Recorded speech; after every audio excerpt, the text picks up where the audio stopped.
हम इस वीडियो में पढ़ेंगे रासायनिक समीकरणों को संतुलित करना। रासायनिक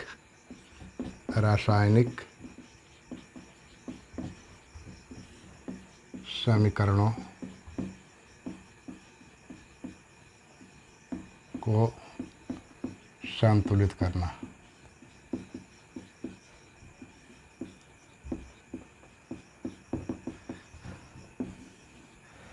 देखिए, रासायनिक समीकरण को संतुलित करना जो है पढ़ना है। इसमें जो है रासायनिक समीकरणों का संतुलन जो है द्रव्य की अविनाशता नियम पर आधारित होता है। यानी द्रव्य अविनाशता के नियम क्या है? किसी भी रासायनिक अभिक्रिया में अभिकारकों के उत्पाद में परिवर्तन के फलस्वरूप न तो कोई परमाणु निर्मित होता है और न ही कोई परमाणु नष्ट होता है। अर्थात हम कह सकते हैं क्या, कोई भी परमाणु जो है अभिक्रिया के दौरान नष्ट नहीं, यानी उसका अस्तित्व समाप्त नहीं होता है, या कोई नया परमाणु नहीं बनता है। यानी हम कह सकते हैं क्या कि अगर कोई भी रासायनिक समीकरण होती है तो एक परमाणु जो होता है वह अपना साथी बदल करके, ठीक है, साथी बदल करके दूसरे पदार्थ में के साथ या दूसरे पदार्थ के साथी के साथ मिल करके एक नया पदार्थ बनाता है। इस अभिक्रिया के दौरान कोई भी परमाणु विलुप्त नहीं होता है। अब रासायनिक समीकरणों को संतुलित करने की सबसे सरल विधि है, उस विधि को हम कहते हैं क्या? अनुमान द्वारा संतुलन। अनुमान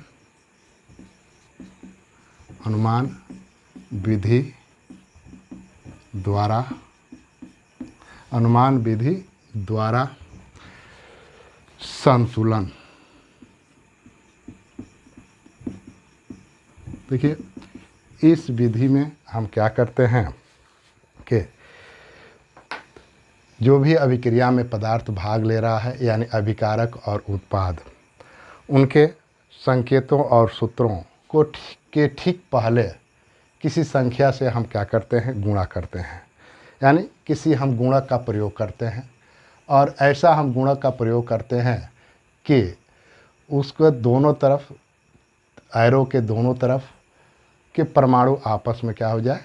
बराबर हो जाए। यानी हम ऐसे गुणक का चयन करते हैं जिसके द्वारा समीकरण के तीर चिन्ह के दोनों तरफ परमाणुओं की संख्या क्या हो जाए? बराबर हो जाए। देखिए, अब कोई भी अगर हम समीकरण लेते हैं, जैसे अगर हम समीकरण ले रहे हैं आपका Na प्लस H2O, आपका बन रहा है NaOH प्लस H2, यह आपका जो है एक समीकरण है। अब देखिए, इस समीकरण को संतुलित करना है, तो संतुलित करने के लिए सबसे पहले हम क्या करते हैं कि कोई भी समीकरण अगर दिया हुआ है, उस समीकरण में हाइड्रोजन, ऑक्सीजन और इसके अलावा अन्य भी कोई परमाणु रह सकते हैं, या हाइड्रोजन भी ना हो, ऑक्सीजन भी ना हो, ठीक है। यानी अब देखते हैं क्या करते हैं क्या कि अगर कोई भी समीकरण दिया है, अगर उसमें हाइड्रोजन और ऑक्सीजन है तो हाइड्रोजन और ऑक्सीजन को छोड़ करके, यानी कह सकते हैं क्या, हाइड्रोजन और ऑक्सीजन के अलावा अन्य कोई परमाणु है, तत्व के परमाणु हैं, तो उन परमाणुओं को हम क्या करते हैं? संतुलित करते हैं। फिर अगर हाइड्रोजन और ऑक्सीजन के अलावा अन्य कोई परमाणु है, वह परमाणु कई तत्वों के हो सकते हैं, तो उन परमाणुओं में हम देखते हैं क्या कि कौन सा परमाणु सबसे कम स्थान पर आया है, पहले हम उसको संतुलित करते हैं। उसके बाद से उससे अधिक स्थान पर आने वाले परमाणुओं को संतुलित करते हैं, फिर उससे अधिक आने वाले परमाणुओं को संतुलित करते हैं। इसके बाद हम ऑक्सीजन को संतुलित करते हैं, और ऑक्सीजन संतुलित अगर कर लेते हैं तो समीकरण में हाइड्रोजन है तो हो सकता है कि हाइड्रोजन अपने आप संतुलित हो जाए, और नहीं, अगर हाइड्रोजन भी संतुलित नहीं होता है तो उसको भी हम एक उचित गुणज से हम क्या करेंगे?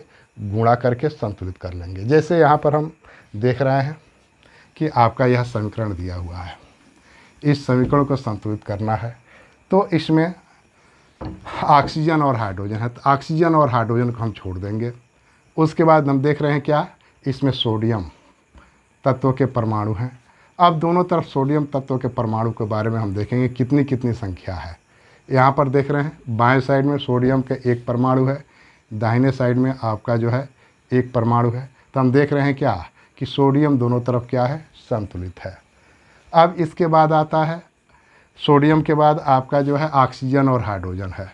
तो ऑक्सीजन और हाइड्रोजन को संतुलित करने के लिए आप सबसे पहले जो है ऑक्सीजन को संतुलित करेंगे। तो यहाँ देख रहे हैं क्या, बाएं साइड में आपका जो है एक ऑक्सीजन परमाणु है और दाहिने साइड में भी एक ऑक्सीजन परमाणु है। इसका मतलब यह हुआ कि यहाँ पर भी ऑक्सीजन परमाणु जो है संतुलित है। अब देखते हैं हाइड्रोजन। अब देखते हैं यहाँ पर बाएं साइड में हाइड्रोजन के दो परमाणु हैं, बाएं साइड में हाइड्रोजन के दो परमाणु और दाहिने साइड में हाइड्रोजन के तीन परमाणु है। हाइड्रोजन के तीन परमाणु तीर के दाहिने साइड में है। अब इसको जो है कह सकते हैं क्या कि यहाँ पर हाइड्रोजन जो है असंतुलित है।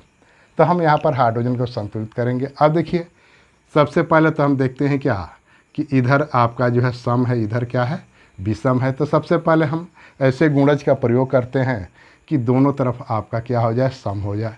तो हम यहाँ गुणज का प्रयोग कर रहे हैं। अगर यहाँ पर हम 2 से गुणा कर देते हैं तो आपका हाइड्रोजन इधर कितना हो जाएगा, इसके साथ यहाँ पर 2 परमाणु, यह 2 4 परमाणु और इधर 2 परमाणु है। तो हम क्या कर सकते हैं क्या कि जैसे ही हम यहाँ 2 से गुणा किए, सम किए, तो हाइड्रोजन की संख्या इधर दाहिने साइड 4 हो गई और इधर कितनी है 2। तो यहाँ हम क्या करेंगे 2 से गुणा कर देंगे। तो हाइड्रोजन क्या हो गया हो, संतुलित हो गया। और ऑक्सीजन देखते हैं यहाँ 2 हुआ, यहाँ भी आपका क्या हो गया 2 हो गया। लेकिन देख रहे हैं क्या कि सोडियम का परमाणु जो है इधर 2 हो गया, इधर कितना हो गया हो 1 परमाणु। तो हम यहाँ पर हम क्या करेंगे गुणा कर देंगे। अब देखिए एक चीज़ और ध्यान देते हैं, अगर हम गुणक का प्रयोग करते हैं, गुणक का प्रयोग करते हैं तो गुणक जो है का प्रयोग करते समय हमेशा यह ध्यान देना चाहिए कि इसके सूत्र में कोई परिवर्तन ना हो। जो भी सूत्र आपका है उसमें कोई परिवर्तन नहीं होना चाहिए। और गुणक का जब भी हम प्रयोग करेंगे तो किसी परमाणु या सूत्र के बाएं साइड लिख करके, ठीक है। यहाँ पर सोडियम है तो यहाँ एन के नीचे हम 2 नहीं लिखेंगे, यहाँ पर लिखेंगे। यानी जब भी हम गुणक का प्रयोग करेंगे तो जो भी सूत्र है या संकेत है उस सूत्र या संकेत के हम क्या करेंगे बाएं साइड में हम क्या करेंगे गुणक का प्रयोग करेंगे। यानी बाएं साइड में ही, सूत्र के बाएं साइड में ही हम क्या करेंगे हो किसी गुणक से हम क्या करेंगे गुणा करके परमाणुओं की संख्या को हम बराबर करेंगे। फिर अगर अगला एग्जाम्पल अगर हम लिखते हैं, अगला एग्जाम्पल अगर दूसरा एग्जाम्पल हम दे रहे हैं, जैसे अब लिख रहे हैं क्या, ये Al aluminium plus H2SO4 arrow Al2SO4 thrice plus H2। अब यहाँ पर देखते हैं, यहाँ पर हम संतुलन कर रहे हैं इस समीकरण को। तो इसमें भी आपका हाइड्रोजन है और ऑक्सीजन है। तो हाइड्रोजन और ऑक्सीजन को हम क्या करें छोड़ दें, बाद में इसको हम संतुलित करेंगे। इससे हाइड्रोजन और ऑक्सीजन को छोड़ने के बाद से आपका बच रहा है एल्युमिनियम और सल्फ़र। यहाँ देख रहे हैं कि एल्युमिनियम और सल्फ़र, यहाँ देख रहे हैं कि यहाँ भी एल्युमिनियम जो है आपका जो है बाएं साइड और दाहिने साइड एक एक स्थान पर है और सल्फ़र भी आपका एक एक स्थान पर है। अब इसको संतुलित करने के लिए हम क्या कर सकते हैं, या तो पहले सल्फ़र को संतुलित कर सकते हैं और नहीं तो एल्युमिनियम को। देखिए हम यहाँ पर एल्युमिनियम को हम पहले संतुलित कर रहे हैं। यहाँ पर एल्युमिनियम का परमाणु यहाँ पर Al नीचे 2 लिखा गया है। इसका मतलब हुआ कि दाहिने साइड में एल्युमिनियम का 2 परमाणु है और यहाँ पर तीर के बाएं साइड में देख रहे हैं, अभिकारक में देख रहे हैं कि एल्युमिनियम का 1 परमाणु है। अब हम क्या करेंगे कि एल्युमिनियम को पहले संतुलित करेंगे। तो एल्युमिनियम को संतुलित करने के लिए हम यहाँ पर क्या करेंगे 2 से गुणा कर देंगे। तो एल्युमिनियम दोनों तरफ क्या हो जाएगा, एल्युमिनियम का परमाणु बराबर हो जाएगा। अब देखते हैं इसके बाद से आपका जो है यह ऑक्सीजन सल्फ़र यहाँ देख रहे हैं, यहाँ 3 है, यहाँ पर क्या है 1 है। अब देखिए यहाँ पर SO4 यहाँ पर एक समूह के रूप में है, मूलक के रूप में है यहाँ पर SO4। तो हम क्या करेंगे SO4 को एक साथ संतुलित करेंगे, यानी ऑक्सीजन और सल्फ़र दोनों को एक साथ करेंगे।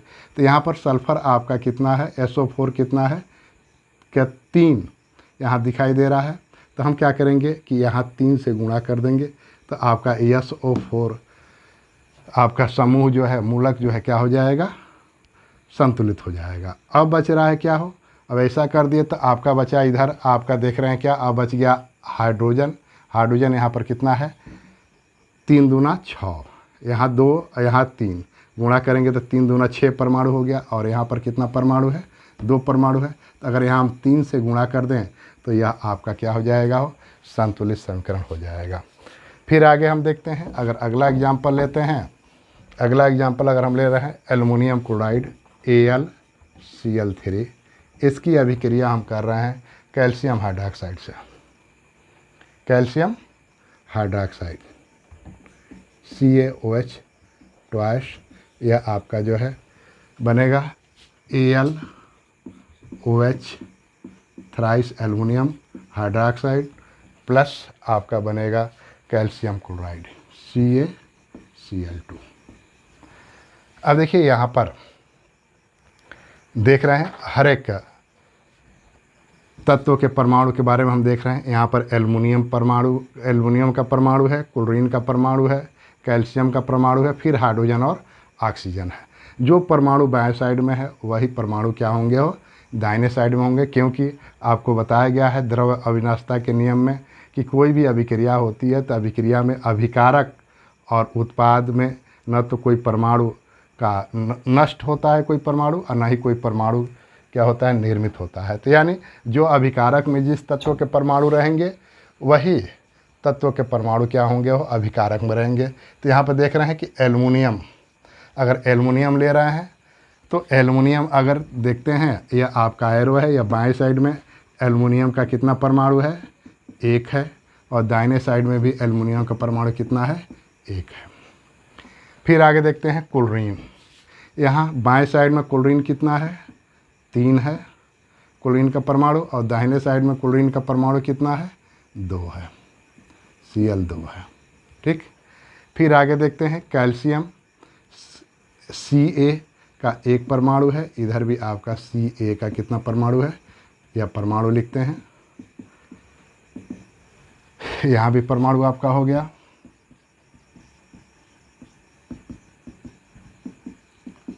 फिर आगे देखते हैं ऑक्सीजन और हाइड्रोजन। तो ऑक्सीजन और हाइड्रोजन को बारे में पहले छोड़ देते हैं, बाद में इसको देखा जाएगा। अब यहाँ देखते हैं कि एल्युमिनियम बाएं साइड में 1 है, दाहिने साइड में भी आपका 1 है, कैल्शियम आपके बाएं साइड में भी 1 है, और दाहिने साइड में भी कैल्शियम क्या है, 1 है। अब बच गया क्या हो, क्लोरीन। क्लोरीन हम देख रहे हैं बाएं साइड में आपका 3 परमाणु है, दाहिने साइड में कितना है, 2 परमाणु है। हाँ, अब हम क्या करें, क्लोरीन को बराबर करना है, क्योंकि आपको बताया गया है कि ऑक्सीजन और हाइड्रोजन को छोड़ करके अन्य जो भी तत्व के परमाणु है उनकी संख्या को, परमाणु की संख्या को हम क्या करते हैं, संतुलित करते हैं। तो एल्युमिनियम और कैल्शियम दोनों तरफ आपका क्या है, बराबर है। अंतर किस में है, क्लोरीन में। तो यहाँ क्लोरीन 3 है, यहाँ पर कितना है, 2 है। अब ऐसे किसी गुणक से हम क्या करें, दोनों में गुणा करें कि यह एल्युमिनियम क्लोरीन आपस में क्या हो जाए, बराबर हो जाए। तो यहाँ पर अगर हम इसमें बाएं साइड में AlCl3 में अगर हम 2 से गुणा कर दें और CaCl2 में अगर हम 3 से गुणा कर दें तो क्लोरीन दोनों तरफ क्या हो जाएगा, बराबर हो जाएगा। अब देखते हैं कि जब क्लोरीन को हम बराबर किए तो एल्युमिनियम क्या हो गया, हो परिवर्तित हो गया, यानी बाएं साइड में एल्युमिनियम के 2 परमाणु है, दाहिने साइड में 1 परमाणु है। तो हम क्या करेंगे कि इस दोनों को अगर हम बराबर करते हैं तो यहाँ 2 से हमको क्या करना पड़ेगा, गुणा करना पड़ेगा। जब यह एल्युमिनियम बराबर हो गया तब हम क्या करेंगे, कैल्शियम देखते हैं, यहाँ पर 3 हो गया, इधर कितना परमाणु है, 1 परमाणु है। तो हम यहाँ को संतुलित करेंगे तो क्या हो जाएगा, यहाँ पर हम 3 से गुणा कर दें तो कैल्शियम भी क्या हो जाएगा, संतुलित हो जाएगा। अब देखते हैं कि हाइड्रोजन और ऑक्सीजन संतुलित है कि नहीं। तो सबसे पहले हम हाइड्रोजन और ऑक्सीजन को संतुलित करना है, तो पहले हम किसको संतुलित करेंगे, ऑक्सीजन को। अब यहाँ आप देखते हैं ऑक्सीजन, यहाँ पर देख रहे हैं, यहाँ 2 से गुणा किया गया है, नीचे 2 है, तो ऑक्सीजन का परमाणु 2 हो गया, और इस 2 आपका परमाणु हुआ, और 3 अणु आपका यहाँ पर है, तो यहाँ गुणा करेंगे तो कितना हो जाएगा, 6। कितना हो जाएगा, 6। यानी ऑक्सीजन की परमाणु संख्या बाएं साइड में कितना हो गया, 6 हो गया। यहाँ पर देखते हैं ऑक्सीजन, तो यहाँ 3 से गुणा है, तो यहाँ 3 हो गया, फिर यहाँ 2 से गुणा करेंगे तो क्या हो जाएगा 6, तो यहाँ पर ऑक्सीजन भी क्या हो गया, संतुलित हो गया। फिर हाइड्रोजन देखते हैं, यहाँ 2 से गुणा है 2 और गुणे 3 आपका हो जाएगा 6, और इधर 3 गुणे 2 आपका 6। यानी इस प्रकार हम देख रहे हैं क्या कि अभिक्रिया के बाएं साइड और दाएं साइड जितने भी परमाणु हैं सब परमाणुओं की संख्या आपस में क्या है, बराबर हो गई। इसलिए हम कहेंगे इसको क्या हो, संतुलित समीकरण। इसको क्या कहेंगे, संतुलित समीकरण। फिर आगे एक और एग्जाम्पल हम लिखते हैं। देखिए Fe plus H2O arrow Fe3O4 plus आपका H2। अब यहाँ पर हम इस समीकरण को संतुलित करना चाह रहे हैं। अब देखिए यहाँ पर अभिकारक में आपका Fe आयरन, हाइड्रोजन और ऑक्सीजन ये आपका है। यहाँ भी दाहिने साइड में देख रहे हैं, तो यहाँ पर हम क्या करें, बाएं साइड और दाहिने साइड परमाणुओं की तुलना करें। तो अगर हम देख रहे हैं एरो आपका हो गया, यहाँ पर बाएं साइड में Fe के कितने परमाणु है, 1 परमाणु, और यहाँ Fe के कितने दाहिने साइड में 3 परमाणु आपके हैं। अब ऑक्सीजन और हाइड्रोजन इसको जो है बाद में देखेंगे, यहाँ देख भी लेते हैं। तो यहाँ पर ऑक्सीजन आपका 1 है, इधर बाएं साइड में दाहिने साइड में क्या है 4 है, हाइड्रोजन 2 है, यहाँ पर क्या है 2 है। अब इसको संतुलित करना है तो पहले आपको बताए हैं कि हाइड्रोजन और ऑक्सीजन को छोड़ करके अन्य कोई परमाणु है तो उसको हम संतुलित करते हैं। अब एक से अधिक तरह के परमाणु हैं तो उसमें हम देखते हैं क्या कि कौन सा परमाणु सबसे कम स्थान पर आया है, उसके बाद से उससे अधिक वाले, तब उससे अधिक वाले को संतुलित करते हैं। तो यहाँ पर Fe है, यहाँ पर Fe 3 है, और यहाँ पर Fe इधर बाएं साइड में Fe का 1 परमाणु है। तो इसको संतुलित करना है तो हम क्या करेंगे, अगर यहाँ पर Fe में यहाँ 3 से गुणा कर देंगे तो Fe क्या हो जाएगा, संतुलित हो जाएगा।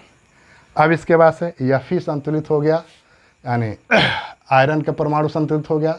तब बच गया क्या, हाइड्रोजन और ऑक्सीजन। और हाइड्रोजन और ऑक्सीजन को संतुलित करने के लिए करना है तो हम क्या करेंगे, पहले ऑक्सीजन को संतुलित करते हैं। यहाँ पर दाहिने साइड में ऑक्सीजन के 4 परमाणु हैं, बाएं साइड में ऑक्सीजन के 1 परमाणु है। तो यहाँ पर हम 4 से गुणा कर देंगे तो ऑक्सीजन के परमाणुओं की संख्या क्या हो जाएगी, बराबर हो जाएगी। अब बचा क्या हो, हाइड्रोजन। और यहाँ देख रहे हैं 2 H2 2 परमाणु हो गया, और 4 आपका जल का अणु है। तो यहाँ गुणा करेंगे तो 4 दूना 8, हाइड्रोजन का परमाणु कितना हो गया 8, और यहाँ पर 2 परमाणु है। तो अगर यहाँ हम 4 से गुणा कर दें तो आपका क्या हो जाएगा, हाइड्रोजन भी संतुलित हो जाएगा। इस प्रकार हम कह सकते हैं क्या कि यह आपका जो है समीकरण जो है क्या है, संतुलित समीकरण है। फिर आगे एक और एग्जाम्पल देखते हैं। अगर हम ले रहे हैं KClO3, इसको अगर हम गर्म कर रहे हैं तो आपका यह टूटता है KCl प्लस O2 में, पोटेशियम क्लोराइड प्लस ऑक्सीजन। अगर यहाँ पर संतुलित करना चाहें तो देखिए यहाँ पर बाएं साइड में आपका पोटेशियम का परमाणु है, क्लोरीन का परमाणु है और ऑक्सीजन का परमाणु है। इधर भी आपका वही परमाणु रहेगा। अब देखते हैं क्या, पोटेशियम के का इधर बाएं साइड में 1 परमाणु है और दाहिने साइड में भी 1 परमाणु है। क्लोरीन का भी बाएं साइड में 1 परमाणु है और यहाँ भी दाहिने साइड में भी 1 परमाणु है। तो पोटेशियम के परमाणु और क्लोरीन के परमाणु क्या हैं, संतुलित हैं। अब बच गया ऑक्सीजन। अब देखिए यहाँ पर ऑक्सीजन, इधर ऑक्सीजन के 3 परमाणु है, इधर कितना है 2 परमाणु है। इस दोनों को आपस में क्या करना है, बराबर करना है। तो एक उचित संख्या से हम क्या करें, इस दोनों में गुणा कर दें। तो अगर हम यहाँ 3 से गुणा कर दें और यहाँ गुणा कर दें कितना से, 2 से, तो यह समीकरण आपका क्या हो जाएगा, संतुलित हो जाएगा ऑक्सीजन।